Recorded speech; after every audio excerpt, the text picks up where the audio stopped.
So during this intro, the way that we came up with this intro, a way to take it a little bit away from just a straight jazz rendition of this standard, was to come up with some sort of a bass figure that had a little bit of a shuffly thing to it, that just snuck a little bit of R&B into the situation.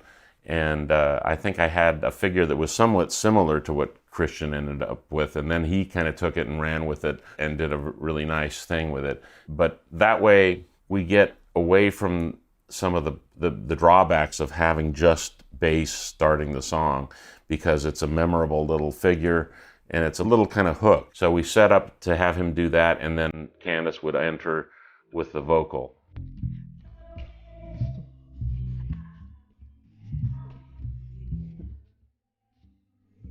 Now you just have vocal and bass. So she enters, and your architecture is now bass down here, vocal up here, and it's very, very minimal, and there's a lot of space in there.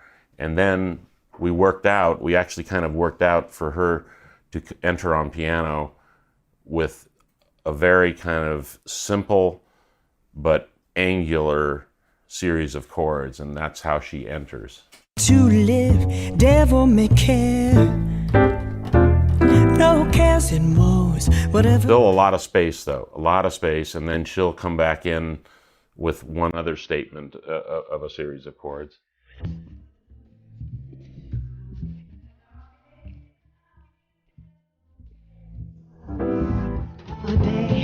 What I worked with Candace on doing was let's take this kind of idea and use the idea that you had of just bass and voice, use the idea of having a lot of space to work with, but use things in a way where the piano comes in, announces itself, but very minimally and a very abbreviated kind of fashion. So she does one chord and then we're into the bridge. When the day is through, I suffer no regrets. I know that he who frets. Now in here, you can hear the guitar enters as well. But now when he first started playing over this track, he was playing kind of rhythmic punches and little beep, bop, bop, boop, ba-doop, and he's a wonderful player, but it got crowded. It got a little crowded, it got a little dense. It started taking me away from the vocal.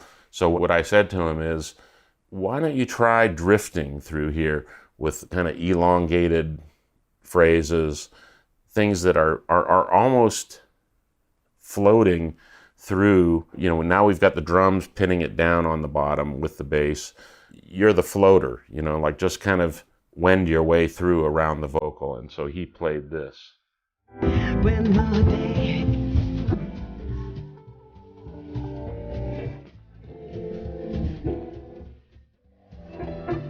Just little clusters drifting around behind her piano. Thins out again. So now the drums go to this very kind of almost a conga figure. Tons of space in there again. So what we're doing is that we're creating contrast from section to section in a really bold way. There's a sort of illusion of just loose improvisation, but it's not loose, actually. It's actually very strictly structured so that we have a lot of dramatic contrast from section to section. So when we hit that A section again at the end of the bridge, the drummer... live love today, love Now, this is a sort of pseudo-conga pattern. He's playing with his hands. doesn't help if you cry. That's how I'll live and I'll die. Devil, Very minimal piano. devil, devil, Back to that hooky little bass figure. devil, devil, never make it. Guitar just drifting a little bit. And now, bass solo.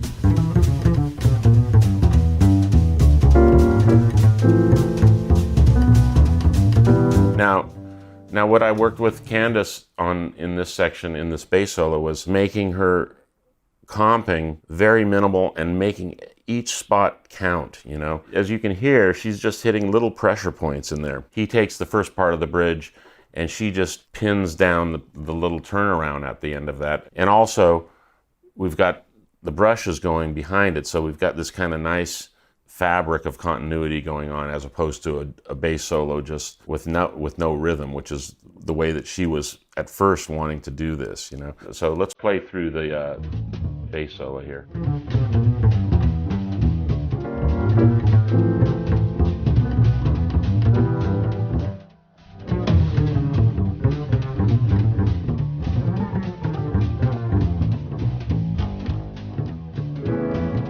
Just one chord there. So now we have the A section again. A little bit of a dialogue between Candace and the guitar behind him.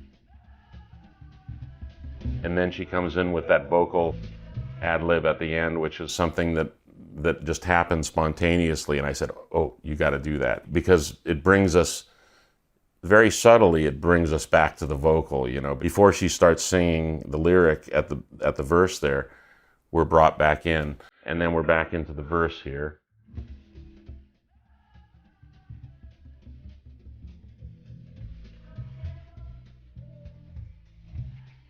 No piano,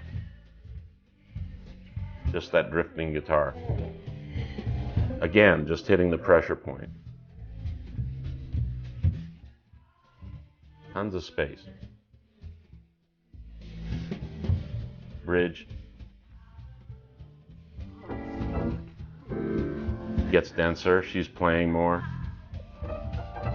Has some fills, and we still have, the guitar is still just drifting around back there.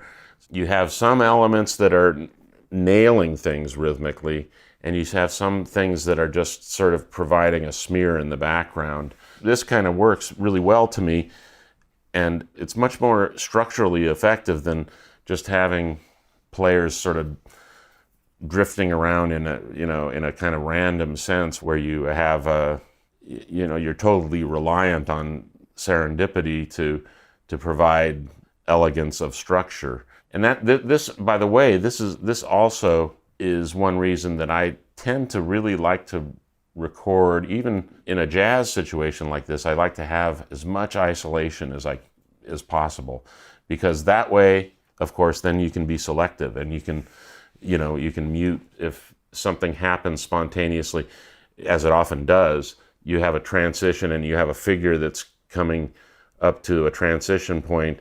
You can mute one chord and create something magical out of something that might have been just kind of busy feeling.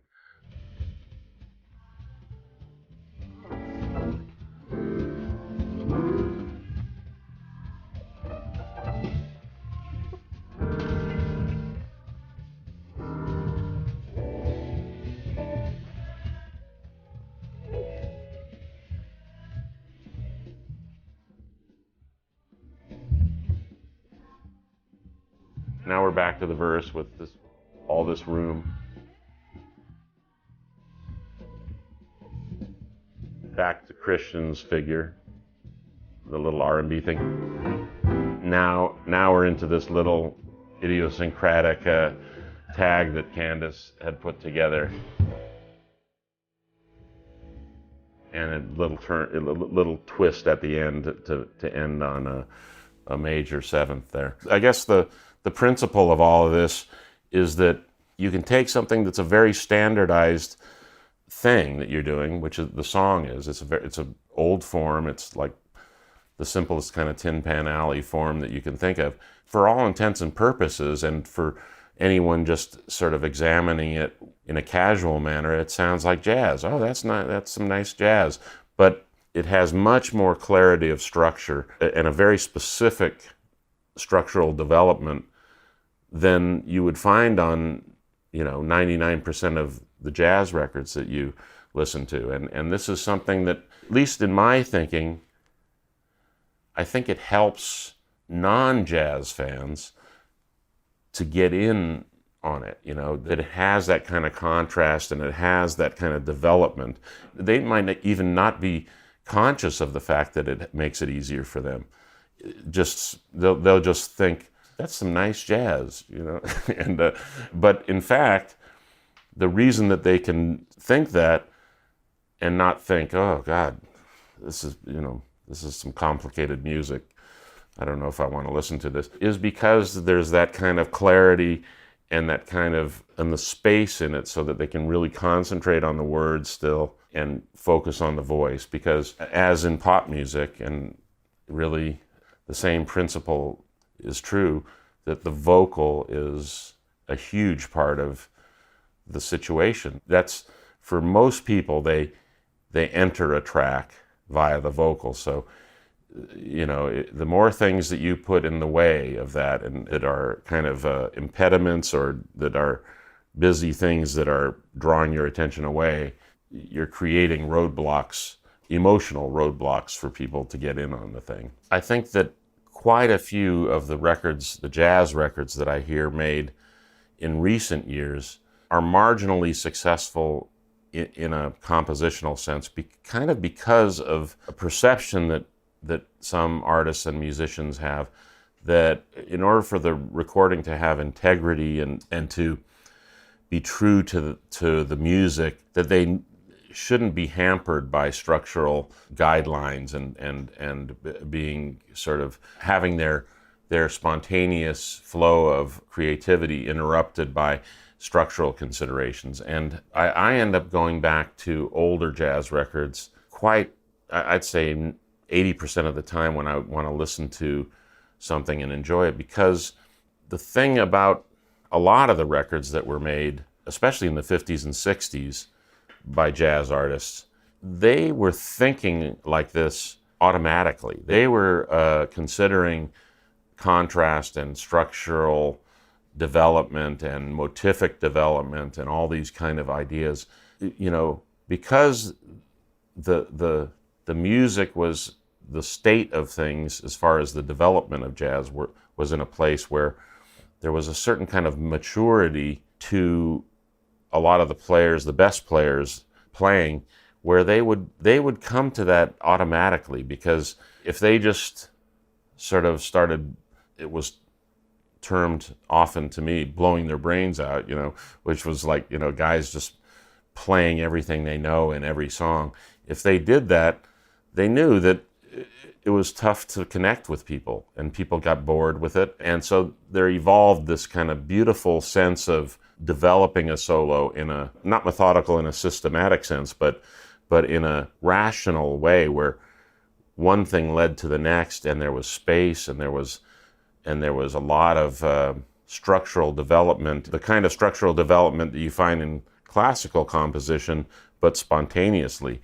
And so that in some senses, jazz having developed in the way that it has, I think that a lot of players have forgotten about this, and it's not something that they come to naturally now. And when I go back to the records that I loved coming up in the 50s, 60s, and 70s, there's much more of a sense of this kind of elegance of structure than I find on most of the modern jazz records in this time. And I think sometimes approaching recording jazz in a little bit more of a carefully considered or circumspect kind of manner, I think you can get the best of both worlds. You can still have the spontaneous expression, you can still have a lot of freedom, but the freedom is existing within these kind of boundaries and with some things that help provide the listener an environment where they can take it in an easier way. Thank you for listening to this. These are my opinions, but they're opinions that have evolved out of a lot of experience, and I'm happy to be able to hopefully give some people out there a little bit of a ladder to develop their own ideas regarding these subjects to climb up on.